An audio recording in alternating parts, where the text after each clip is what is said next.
Hello everyone, நான் தான் உங்களா சார். மறக்காமல் என்னோட பேஜை லைக் பண்ணிவிட்டு வீடியோ பார்த்தீங்கன்னா நல்லாயிருக்கும்.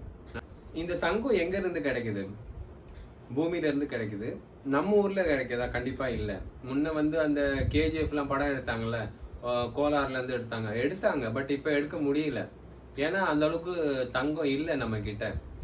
ஏன் பார்த்தீங்கன்னா அந்த தங்கம் இருக்குது, பட் அதை எடுக்கிற காஸ்ட் அதிகமாகுது.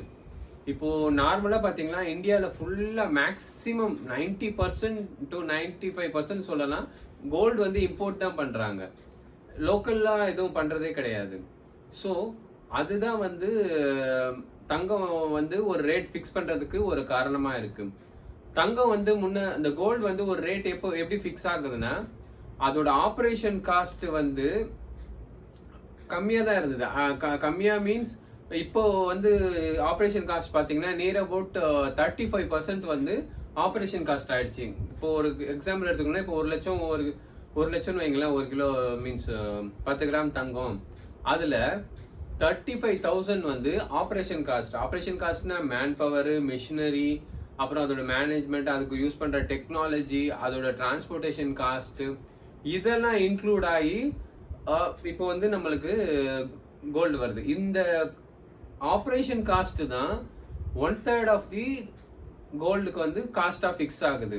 ஆனா இது ஹிஸ்டரியிலே ரொம்ப அதிகமானது இந்த வருஷம் தான். ஸோ அதனால தான் இந்த கோல்டோட ரேட் ரொம்ப இந்த வருஷம் அதிகமாயிடுச்சு. அதே மாதிரி இந்தியாவில் பார்த்தீங்கன்னா கோல்டு ரேட் அதிகமாக இருக்கு. ஏன்னா இன்னொரு விஷயம் என்னன்னா, கோல்டு ரேட் அதிகமாக இருக்குன்னா அதோட டேக்ஸ் அதிகமாக இருக்கு. இதில் இந்தியாவில் இம்போர்ட் காஸ்ட் 6% போடுறாங்க, ப்ளஸ் ஜிஎஸ்டி போடுறாங்க, அப்புறம் எக்ஸைஸ் போடுறாங்க.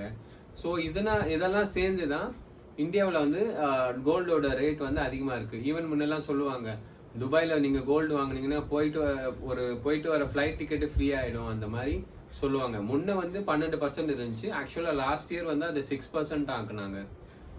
இருந்தாலும் நம்ம இந்தியாவில் பார்த்தீங்கன்னா அந்த கோல்டோட டேக்ஸ் வேல்யூ இங்கே அதிகமாக இருக்குது.